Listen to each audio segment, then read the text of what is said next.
Agora Ótimo. vai, agora vai. Bom, gente, bom dia aí, boa tarde, né? Caio, Pedro. É, então, estamos aqui, né, queria, bom, parabenizar vocês dois aí, essa dupla grua, né, de arquitetos que fazem parte desse grupo de 7 bolsistas, né, que passaram para o programa do MAN Capacete, né? E vocês foram, digamos, os únicos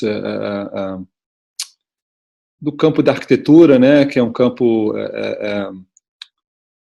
que sempre rasga ou participa do discurso artístico, né, depende um pouco de onde que a gente olha, né, e quem faz arquitetura, ou como faz, né, nem toda arquitetura é arte, mas a arte sempre tem um pouco de arquitetura, né, de uma forma de um pensamento de arquitetura. E a ideia desse Zoom aqui, né, é meio que introduzir o trabalho de vocês dois, né, talvez alguns projetos que vocês já fizeram, que vocês acham relevante, né? Talvez até o projeto que está em atualidade, né? No mar, me lembrei agora, né?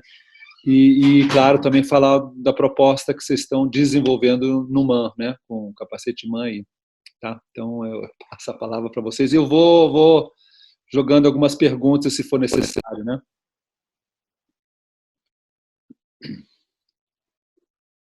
Maravilha. Obrigado, Helmut. Eu sou o Pedro Varela, o Caio Calafate está aqui do meu lado. Nós dois somos fundadores do grupo, que é um ateliê de arquitetura baseado aqui no Rio de Janeiro. Eu acho interessante, assim, né? Para a gente é uma grande honra estar entre vocês, entre esses 7 selecionados para a Bolsa de Pesquisa MAN Capacete, e, de alguma forma, fazer parte desse movimento de transformação do MAN, do qual o Capacete também faz parte. Então, para a gente é um enorme prazer, assim, a gente está super animado com esse trabalho, e vamos tentar falar um pouco, né, o que a gente está fazendo, como que a gente vem operando na nossa prática, justamente tensionando, né, esses limites do campo da arquitetura e das artes. E para nós, assim, sobretudo, parece muito potente o uso de certos procedimentos do campo das artes contemporâneas dentro do campo da arquitetura. Né? Se a gente for entrar nesse debate, né, de o que é arte, o que é arquitetura, talvez ele nem seja tão produtivo, assim, mas nos interessa pensar como que a gente pode usar ferramentas que a gente colhe, né, que a gente capta no campo da arte e, de alguma maneira, usá-las para execução dos nossos projetos e pesquisas. Então, começando um pouco assim a falar sobre o escritório, a gente entende o GRUA muito como uma prática que se sustenta a partir de 3 alicerces fundamentais, digamos assim, que a gente poderia chamar de pesquisa, ensino e projeto. Né? Nós dois somos professores universitários já há alguns anos, né? Temos um envolvimento acadêmico com a UFRJ, o Caio hoje em dia faz o doutorado dele na UERJ, então a gente tenta fazer com que esses 3 pilares fundamentais da nossa prática se contaminem entre si positivamente, né? E se alimentem também, ou seja, tem temas que surgem nas pesquisas acadêmicas que acabam influindo em projetos de arquitetura, digamos assim, tradicionalmente de arquitetura, que a gente desenvolve no escritório. E vice-versa, tem temas que surgem durante os projetos que a gente acaba levando para o ambiente universitário, seja em forma de pesquisa ou na forma de ensino. Vou passar a bola para o Caio, se ele quiser falar um pouco, Caio, sobre a nossa proposta para o MAN, capacete. A gente depois pode falar sobre algumas experiências recentes nossas também. Sim, então, primeiro, boa tarde a todas e todos que vão nos acompanhar aqui. Obrigado, Helmut, por essa conversa. Acho que mais uma conversa que a gente está tendo, né? Acho que cada conversa, de certa forma, inaugura, né, algumas coisas que não estavam em outras, né? Dá sequência em alguns assuntos, mas também é sempre uma oportunidade também da gente abrir, né, um diálogo de assuntos que vão surgindo, né, durante o nosso papo. também é uma honra, assim, um prazer estar dentro desse grupo de 7 bolsistas, né, e dentro, né, do Museu de Arte Moderna do Rio de Janeiro e do Capacete. Acho que para a gente, assim, é uma oportunidade incrível. E, como o Pedro falou, a gente, embora a gente faça parte, a gente tem uma formação na graduação e no mestrado dentro de disciplinas que são arquitetura e urbanismo, que são disciplinas, digamos assim, dentro de um campo de forças técnico e artístico, né? Como de alguma forma a gente pode talvez definir o campo da arquitetura, né? A gente busca sempre uma interlocução, como o Pedro falou, nesse tripé, né? Atravessando pesquisa, ensino e prática, mas pensando assim que a prática, pensando sempre uma prática crítica, que não seja uma prática desengajada ou apaziguadora das questões, nem fazer uma pesquisa e pensar uma pesquisa como projeto também, assim, como que as metodologias de projeto pelos quais a gente sempre foi formado e é informado também sejam métodos de abordagem de pesquisa. Então, quando a gente viu essa chamada, né, para a Bolsa de Pesquisa Mão Capacete, a gente viu como uma chance da gente desenvolver questões que a gente, dentro do escritório, vem desenvolvendo já há algum tempo, né, como tendo como objeto, né, o edifício do Museu de Arte Moderna, sua história, mas também as bases que fundamentaram a existência desse edifício, né, especificamente a construção dos aterrados, né, na margem da Baía de Guanabara, nesse caso, e a construção do Parque do Flamengo.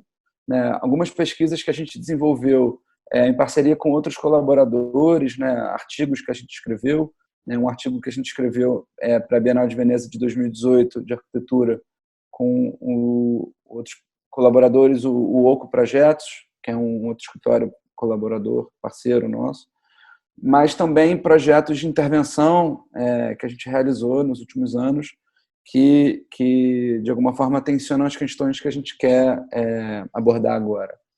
Então, assim, especificamente, a gente escreveu um projeto, né, dentro do eixo, né, as bolsas, né, tem 6 eixos, né, de pesquisa que foram propostos, né, e a gente inscreveu esse trabalho, né, esse projeto de pesquisa no eixo arquitetura, paisagismo e urbanismo do Parque do Flamengo, né, e de modo geral a gente está interessado em pensar como se configura, quais são as potências, quais são as latências do imenso sítio artificial que se configura através de um chão, né? De um chão aonde o museu está assentado. Então, interessa para a gente pensar a história da constituição desse chão, né? Um chão que é resultado de operações violentas, né, na paisagem da cidade, especificamente movimentos de desmontes, né, de morros da região central, especialmente o Morro do Castelo e o Morro do Santo Antônio, primeiro o Morro do Castelo, depois o Morro do Santo Antônio. Então, um movimento de confrontação com uma paisagem natural, histórica e social da cidade, né, que a partir da década de 1920 começa a ser operada no sentido de liberar, né, aí no lugar de onde saíram esses morros, criou-se um imenso chão planar, né, um imenso asfalto, onde né, hoje está configurado um lugar onde são os ministérios, né, que foram construídos na década de 30 e 40, mas que, com o resultado do desmonte desses morros, criou-se um imenso aterrado, né, na margem da Baía de Guanabara, né, desde da região central, passando pela Glória, Catete, Flamengo e Botafogo. Então, a gente está interessado em pensar o deslocamento dessa matéria e a constituição de alguma coisa super artificial, que é onde esse museu foi construído. E, especialmente, a gente está investigando, né, e aí já estamos há 2 meses nessa pesquisa, escavando um pouco o acervo do museu, no sentido de tentar entender o que está sob essa superfície. A superfície daquele vão livre, potente, né, que hoje tem um uso variado, mas que abriga obras do próprio museu. Atualmente tem uma obra instalada, né, por debaixo da primeira laje, né,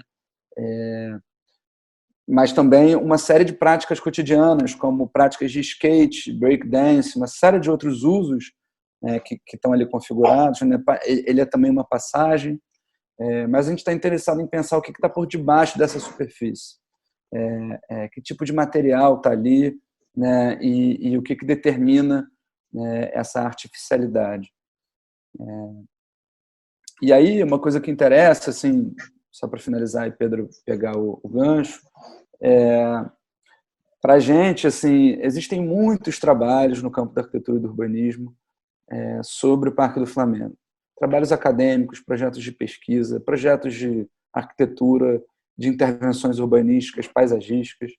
E muitas vezes esses projetos e pesquisas levam em consideração essa camada superficial do que está para cima, né? Então, projetos de estudo de botânica, da Operação Fantástica que o Roberto Bermax fez, né, com a vegetação, estudos, né, de ocupação e uso do solo, dos equipamentos públicos de lazer, né, do parque, pesquisas sobre a história viária, né, das vias, uma questão mais regional, metropolitana, das avenidas, mas a gente está bastante interessado em pensar o que está por debaixo disso. Então, é por aí que a gente está trabalhando. Mas aí só uma pergunta. Por debaixo, o que tem no arquivo do MAN para você achar que tem algo debaixo? A gente já encontrou algumas pistas. São por exemplo, ainda, né? São segredos ainda, isso? A gente já encontrou algumas coisas. Então, a gente está interessado... a gente por exemplo, tem uma coisa que é do próprio material, que eu acho que é interessante. Que material é esse? É um material mole, é um material duro? E nas pesquisas que a gente já fez, a gente já conseguiu identificar nos boletins de construção, que a Carmen Portinho, sobretudo, redigia, a história da concretagem das fundações, da pedra fundamental e de todas as estacas que estão por debaixo, que são em número de 379 estacas no museu todo, incluindo o bloco escola e o museu. Estaca de cimento ou de madeira? De cimento, estacas de concreto, né? Então, para além do visível, né? Para além dessa camada do visível, tem alguma coisa que está encravada por debaixo desse solo artificial que a gente está buscando escavar. Tem o próprio subsolo, né, do museu. Então, tem alguma coisa que acho que é uma potência do que a gente não vê, né, que é da condição do material, mas também histórias e documentos que estão no acervo do museu, como, por exemplo, outro documento que a gente teve acesso, que é o documento em que o proprietário do Morro de Santo Antônio, né, a empresa proprietária de um morro, designa a cessão por um valor simbólico de 1 cruzeiro, salvo engano, e a construção do aterro. Então, quanto que custa, né? E quem possui essas terras, né? Dizendo que não ia cobrar de volta, né, do Estado, né? Então desmontou. Então a gente começou a descobrir que tem algumas coisas, algumas histórias que não são muito exploradas, né? Que eu acho que podem virar uma série de coisas, uma série de propostas de pesquisa, curadoria, intervenções, projetos. Então, em outras palavras, provavelmente eles calcularam o metro quadrado do morro, né, e transformaram em metros quadrados horizontais, quer dizer, um ganho capital. Eu imagino que tem alguma lógica aí por trás dessa troca aí, né? Com certeza. Metros cúbicos, né, Helmut? Metros cúbicos que tornam metros planos, né? Um agregado de valor aí absurdo, né? Ainda mais que a área é nobre depois, né? Virou área nobre ali no centro, né? Se a gente pensar nessa operação de desmonte dos morros e de aterramento do aterro do Parque do Flamengo, É interessante pensar em termos de volume, né? Porque era um volume de terra que gerava uma certa superfície habitável, e esse volume ele foi diluído, né, espraiado de forma a aumentar essa superfície habitável e, sobretudo, né, é importante que a gente diga que a gente se debruça sobre esse processo de transformação sempre tendo em mente a contradição que ele representa, porque, da mesma maneira, ao mesmo tempo que se cria um grande parque público, todos nós, né, reconhecemos a importância do aterro para a qualidade de vida das pessoas que dele usufruem. Mas, ao mesmo tempo que se cria esse espaço público extraordinário, se desapropria também uma quantidade enorme de famílias pobres, de classes baixas, que habitavam essas encostas no centro do Rio. Então, acho que é sempre importante a gente fazer colidir, né, criar uma tensão entre essas duas dimensões. A dimensão que é valente, brava, digamos assim, né, o ímpeto de transformação do território, mas, ao mesmo tempo, de uma violência incrível, né, com as populações que ali moravam. Então, a gente está sempre olhando para esse evento com essa contradição na cabeça. E aí eu acho assim, interessante pensar... Desculpa, eu só queria botar assim, um ingrediente que eu acho que a gente já falou uma vez, né? Que eu acho que é sempre bom lembrar que na época que isso foi feito, né, o Brasil, bom, ele continua sendo pouco habitado, né, se você comparar isso com outros países, né? Você fazer um parque numa cidade que já tem parques gigantes, praias, você fazer mais um parque, né? Tem algum excesso político aí, né? Tem alguma versão que foi pouco estudada, né? Porque não era necessário, né? O Rio de Janeiro tem muito espaço para crescer, né? Por que crescer conquistando o mar? O Japão faz isso. E olha que o Japão faz isso não por uma questão de falta de espaço, porque o Japão tem muito espaço. Só que na cultura japonesa a floresta é completamente sagrada. Então, a montanha no Japão, o Japão só ocupa 8% da população, ocupa 8% do espaço todo. Mas eles preferem conquistar o mar do que cortar a árvore. E no Brasil, com muito espaço, a gente tira um morro. Eu acho que aí tem muitas lógicas políticas e sociais por trás dessas decisões políticas, né? Com certeza. Vamos lembrar que o Rio de Janeiro era a capital federal, né, na época desse aterro. Então, assim, uma concentração dos recursos enorme aqui na capital, né? Então, o que eu ia dizer, Helmut, assim, é que, ao mesmo tempo que a gente está olhando para esse momento histórico, né, de transformação da geomorfologia do Rio de Janeiro, a gente se interessa também em cruzar esse momento com o presente, com o momento atual.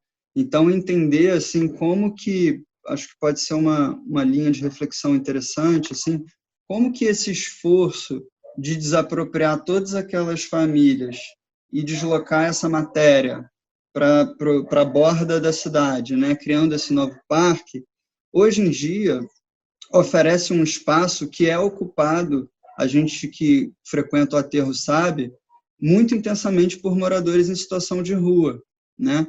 Então, acho que existe aí oportunidades de cruzamento que a gente ainda não sabe aonde vai dar, mas que a gente está disposto a explorar.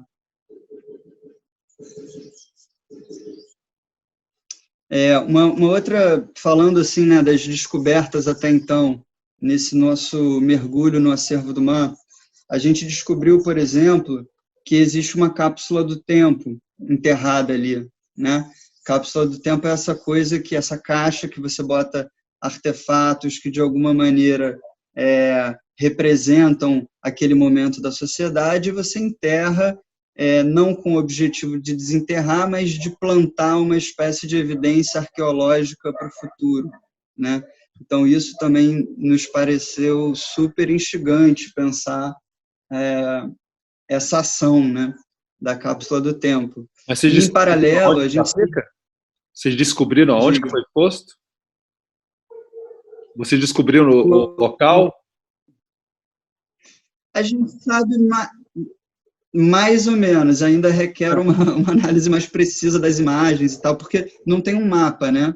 Então, tem algumas imagens dessa cápsula sendo colocadas, que quem sabe a gente consegue cruzar elas com desenhos de projeto, entender que fundação era ela, porque ela foi enterrada no lugar onde um pilar chegava. A gente não sabe muito bem qual deles, mas talvez isso nem importe tanto, mas a gente vai correr atrás disso. E um outro assunto assim, que nos chamou a atenção nessas primeiras consultas ao acervo é que a doação do terreno do MAN para o MAN foi uma batalha homérica, assim, né? E aí a gente tem Lota Macedo Soares, Ride, né? Todo mundo participa dessa argumentação e tem votação na Câmara, e eles acabam apenas com um voto contrário conseguindo que o Estado doasse esse terreno para o MAN. E, na época, a Igreja Católica foi muito contra, porque dizia-se que o aterro estava sendo leiloado, né, para as instituições e tal, e eles tinham um evento grande previsto naquele lugar que provavelmente seria afetado com a construção do museu. Então, eles tiveram que fazer um acordo de que a obra pararia para a realização desse evento e aí depois seria retomada. Então, existe assim, um esforço político enorme para viabilizar a doação de um terreno numa área tão nobre para o Museu de Arte Moderna, que até então funcionava de maneira meio provisória, né, no Palácio Gustavo Capanema, e aí depois se muda para o Bloco Escola, e aí finalmente nos anos 60, quando o Bloco de Exposições fica pronto, o Museu de Arte Moderna ocupa o espaço que hoje a gente reconhece como espaço do MAN. Então, se a gente pensar nisso, nessa operação, né, doação de terra, que terra é essa? Então, a gente está agora tentando entender que geometria era essa do terreno, porque é uma geometria que vai muito para além da projeção do edifício, né? O que indica que, na verdade, o MAN, inclusive do ponto de vista legal, de partilha da terra, ele se expande para o parque, né? Aquele espaço adjacente ao MAN de Jardins é do MAN, é de propriedade do MAN, foi doado ao MAN pelo Estado. Então, talvez alguma coisa surja daí também. Esse é um ponto muito interessante, assim, esses 40 mil metros quadrados, né, que foi o que foi conseguido, né, na Câmara dos Vereadores, né, é uma área enorme, e eu acho que essa é uma das grandes potências do projeto do Afonso Eduardo Ride, né, como que ele tem um terreno enorme, mas no fundo o chão é totalmente livre, o chão é quase totalmente livre, tirando o bloco escola e uma parte do edifício, mas essa coisa de fato, né, é muito potente, né? Um chão que se atravessa, que você não, você começa a caminhar, quem passa pela passarela, né, aquela passarela super bonita que ele desenha, né, em frente ao museu, tem uma topologia, né, uma continuidade desse chão, é a calçada de pedra portuguesa que vira passarela, que vira o chão, que vira em sequência a área do vão livre, né? Então tem ali uma dimensão da infinitude, né? Que você não localiza, diferente da formação tradicional das cidades, que é por lote, você reconhece o lote, aí o lote está muitas vezes determinado pela arquitetura, ou por um muro, por uma grade. No MAN tem uma liberdade tremenda, tem uma liberdade que eu acho que essa é uma potência enorme desse chão, porque muitas vezes tem muitas críticas, inclusive jornalísticas, que a gente começou a investigar no acervo, recorte de jornal, que como um lugar de violência, um lugar sem uso, né? Então, assim, esse parque gigantesco que não tem uso, né? Uma crítica na não funcionalidade. Mas, pelo contrário, a gente tem conversado que essa talvez seja a grande potência, a liberdade daquele chão. Em vez de querer determinar tudo, como é a tradição das cidades, né? Aqui é uma praça, aqui é um edifício, aqui é uma rua. Ali tem uma abertura tremenda de possibilidades para ser explorada, que traz o debate para o contemporâneo, né? O que a gente pode fazer com o que está em aberto? Inclusive, quando o mar subir, aquilo ali vai virar um barco, né? A gente vai poder chegar de barco ali, né? Talvez o Rei Di já tinha pensado nisso. Acho que não tinha uma história aí de barco, a gente já falou uma coisa dessa, né? Não falou, não? Não me lembro mais. Mas eu fico imaginando se o Niemeyer também no meio que copiou isso, né? Porque o Niemeyer também tem uma coisa assim que parece que se você botar na água, aquela xícara vai ficar flutuando, né?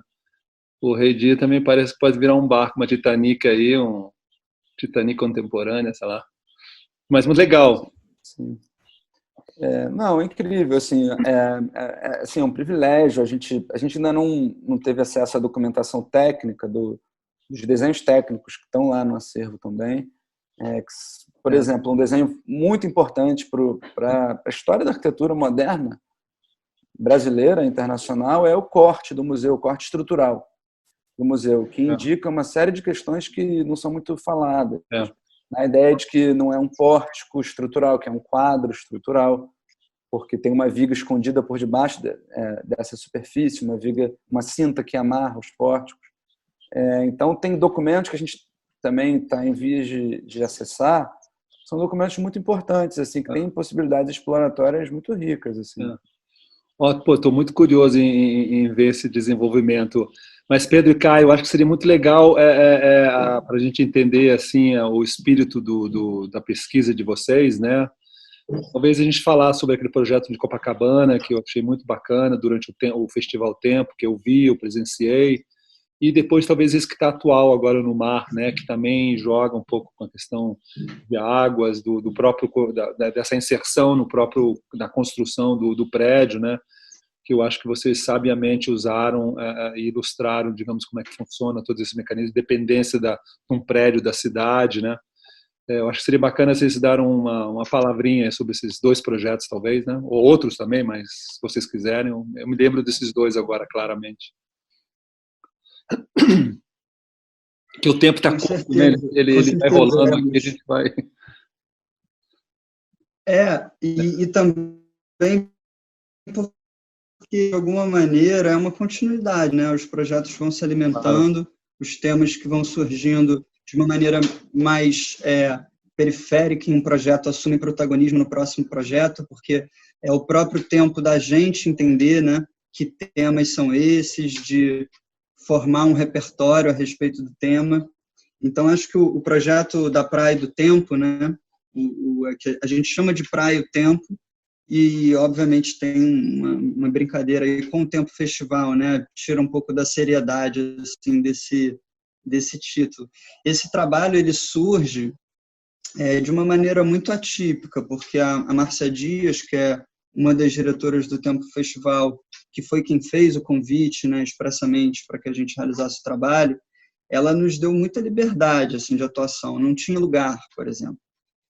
Então, a gente que sugeriu que o trabalho ocorresse nas areias da Praia de Copacabana, justamente porque a gente já se interessava muito por esse processo de transformação geomorfológica da cidade, e a gente, lá pelas tantas, né, se deparou com um mapa da Companhia Brasileira de Dragagem que mostrava como que a areia foi tirada, sugada do fundo da enseada da Glória, né, lá em cima, olhando para o mapa, e foi bombeada até a praia de Copacabana e ficou durante o ano de 1970 jorrando areia com água nessa praia até formar o que a gente entende hoje como a praia de Copacabana, que é essa faixa de areia tão extensa, com os calçadões aí, coincidentemente, projetados pelo Burle Marx também, né, que marcaram a identidade dessa praia e marcam até hoje.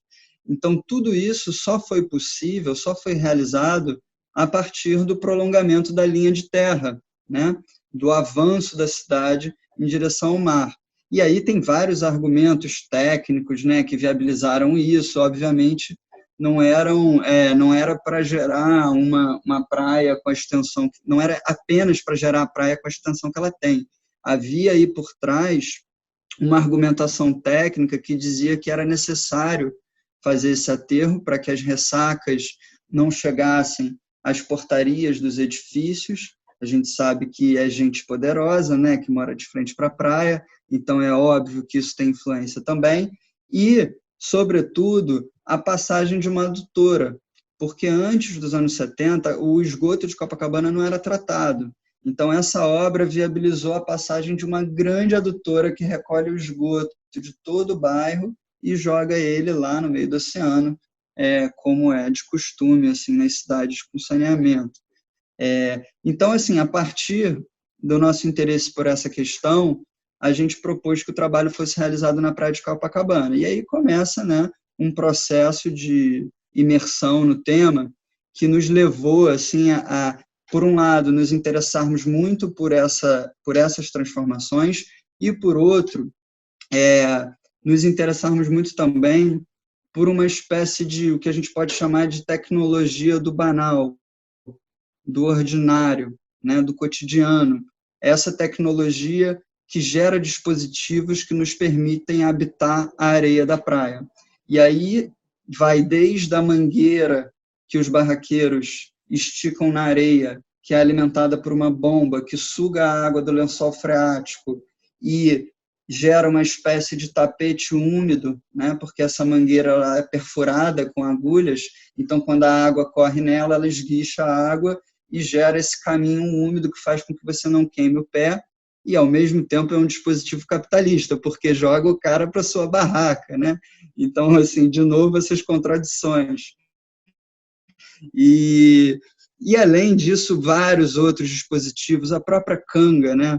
Se a gente pensar na canga, a partir do momento que você estende a sua canga na praia, aquele espaço, pelo menos provisoriamente, é seu, né? Existe um acordo tácito que diz que você não pode sentar em cima da canga do outro. Então, assim, toda essa lógica nos interessava muito e, a partir disso, a gente formulou duas grandes operações que resultaram no trabalho. A primeira operação é uma operação de movimentação de areia, basicamente reposicionar essa matéria que já estava no local, e a segunda é uma operação de demarcação, que se realiza a partir da inserção de um quadrilátero de 31 por 31 metros, formado de uma estrutura tubular pré-fabricada, que geralmente é usada em shows, né, no Réveillon, então que também faz parte disso que a gente chama de repertório da praia. Então, a gente combinou essas duas operações e isso gerou a instalação que ficou montada durante pouco mais de 2 semanas, logo antes da eleição presidencial de 2018. Então, a gente pode imaginar como estava tenso, né, o clima em Copacabana nesse momento. Então, esse foi um trabalho que eu acho que uma das raras oportunidades que a gente teve de fato, combinar pesquisas que nos movem, nos interessam, com a realização de um projeto, né? Um projeto aberto ao público, que as pessoas possam gerar suas próprias interpretações também. Isso é muito importante para a gente, uma certa abertura de significados, sabe? A gente conseguir entender a arquitetura, a obra de arte, como um suporte para a imaginação, né? Como algo que provoque reflexões que normalmente não seriam provocadas. Então, acho que esse trabalho, assim, para a gente sai dele agora e entra no MAM com vontade de conseguir conciliar de novo essas duas dimensões. Eu fiquei agora imaginando, né, porque nesses 23 anos de Capacete a gente trouxe muitos estrangeiros para o Brasil, né? E todos eles, eu acho que todos, quando eu ia para a praia, eu ia muito com eles para a praia também, né? Então todos eles se surpreendiam que nós brasileiros fazíamos um morrinho e para botar canga em cima, fazer um travesseirozinho. Eles falaram assim, como assim? Vocês não conhecem isso? Como assim? É óbvio. Só que eles Maravilhoso. não, que nunca, eles não, eu acho que não existe país nenhum lugar no mundo faz isso. Será que essa movimentação de terra aí não acabou influenciando esse gesto? Toda. Mas é muito legal. Eu acho que pode ser. É muito bacana. Bom, a água, pelo jeito, também está sempre parte de vocês aí, né? Porque a história do mar, né? Do mar, aliás, que eu gostaria de terminar essa conversa com esse projeto do mar. E depois a gente vai ilustrar aqui, tá? Para quem está assistindo aí. Não, depois vai ver isso ali. A gente bota umas imagens desses projetos. A gente bota umas imagens. A gente cola aí para dentro. Não sei, né? Podia ler. Claro. Só anunciar esse trabalho do mar, né? Achei muito bacana também. Eu vou então fazer uma última fala sobre a praia e já fazer um gancho que o Caio pega aí a bica, tá? Explica um pouco sobre a bica. Então, nesse trabalho da praia, a partir dessa movimentação da matéria, a gente descobriu, a gente já suspeitava, mas a gente só descobriu de fato quando a gente começou a cavar, que o lençol freático está ali embaixo, né? O lençol freático está ali mais ou menos a 3 metros, 4 metros, variando um pouquinho em função da maré, debaixo daquela areia. E o que nos mostrou, assim, você normalmente não vê essa água, né? Sobretudo quando você se aproxima mais do calçadão. O que nos provou que essa água estava ali foi esse dispositivo de bomba que os barraqueiros conceberam para criar o tapete úmido. Então, foi um momento muito emocionante assim do trabalho, quando a gente usou uma pequena retroescavadeira para fazer essa modificação da topografia. O momento que essa retroescavadeira cava e a água do lençol freático surge. Foi um momento muito bonito no trabalho.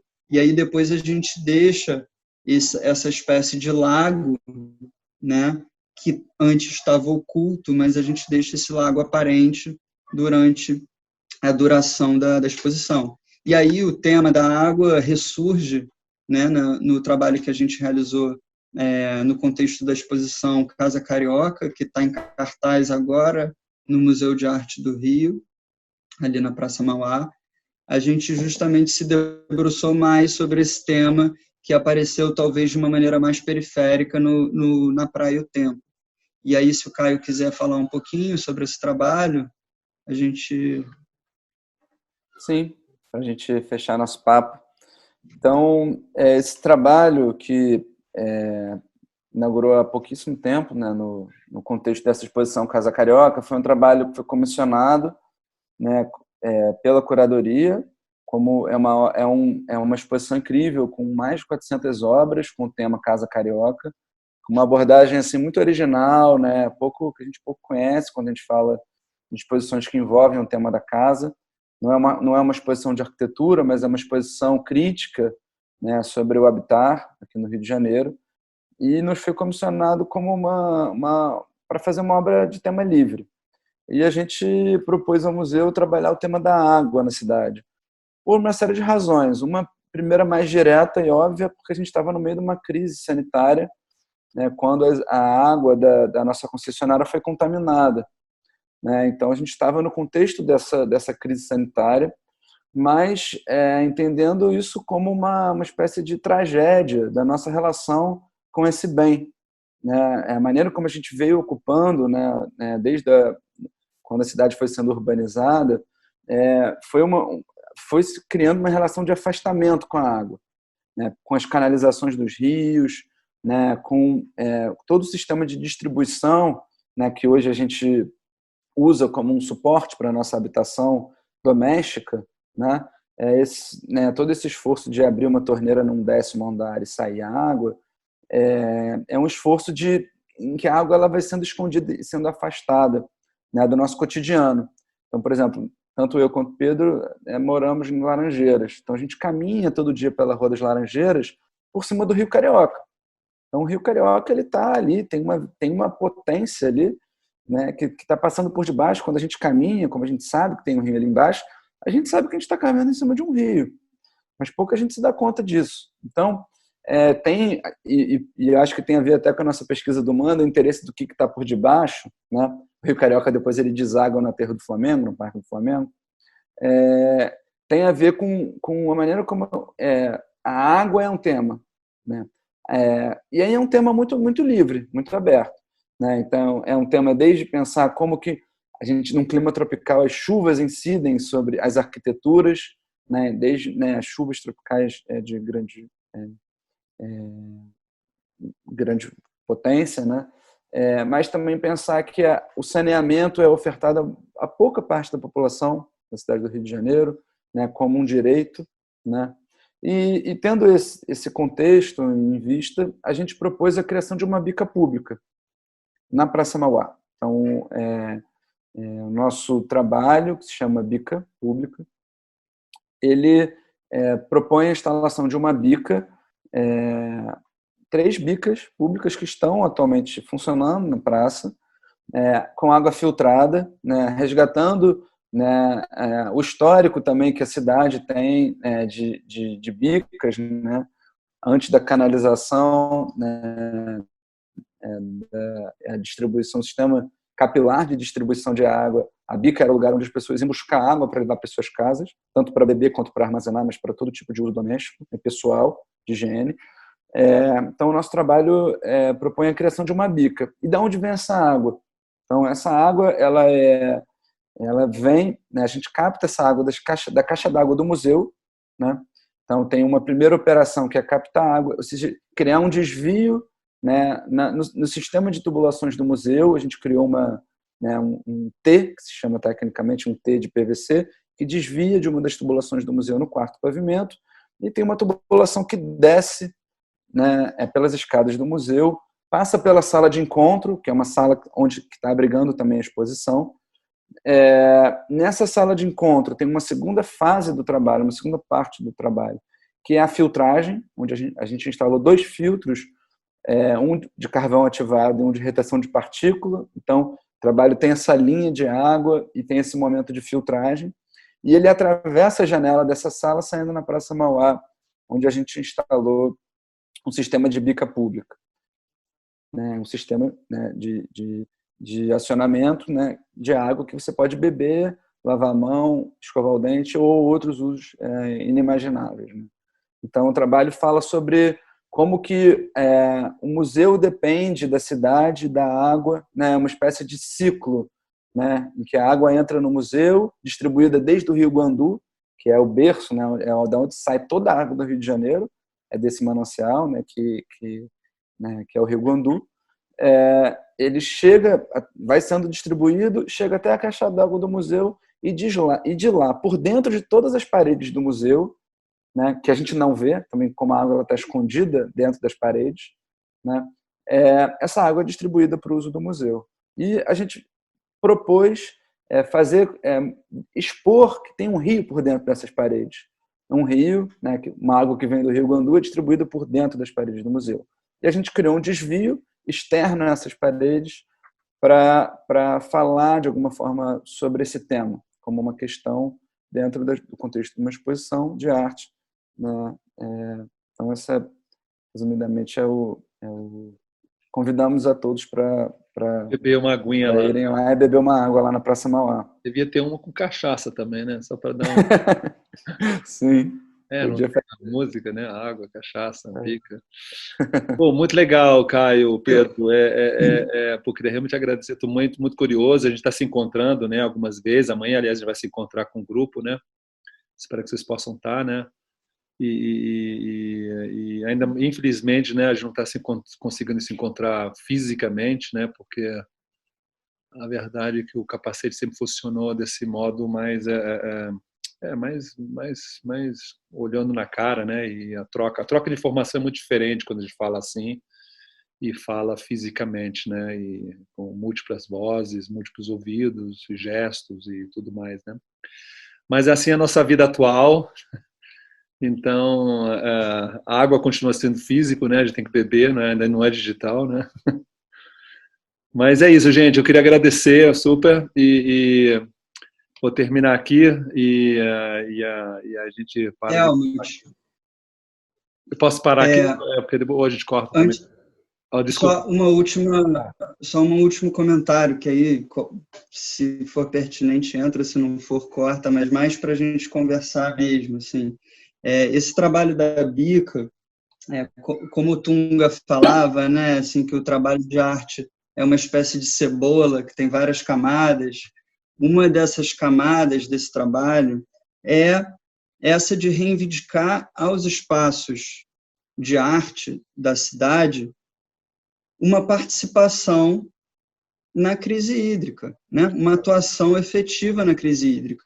A gente poderia imaginar imagina se todas as instituições, pelo menos essas financiadas com dinheiro público, oferecessem um ponto de água potável nas suas portas, sem que você precisasse, de fato, entrar nesse museu para ter acesso a essa água.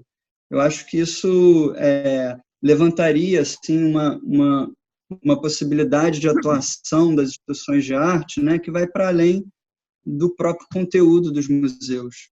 Então, nesse sentido, a gente espera que esse trabalho também provoque.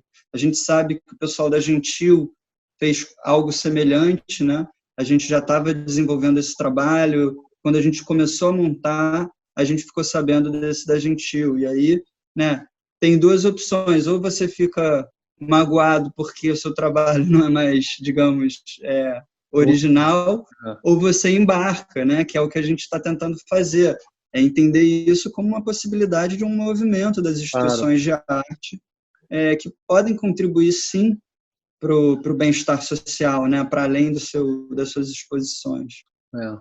Não, e água é universal, né? Eu morei um ano na Grécia e eu achei muito curioso a solução deles.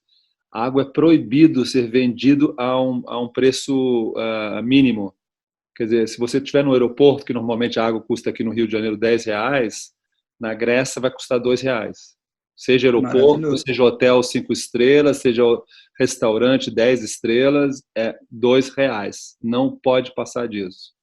Então, é uma coisa que o governo pode impor e acabou. Interessante. A água tem que ser acessível a todo mundo, né? Mas, gente, bacana, eu só gostei dessa do Tunga lá, só que o Tunga esqueceu de falar que você chora, né? A arte faz chorar? Porque uma cebola, você falou da cebola, né? Que tem várias camadas. É né? isso, faz. Eu não sei se a arte faz chorar, porque de repente faz, né? Eu ainda não chorei. Gente, obrigado aí. Eu vou aqui dar uma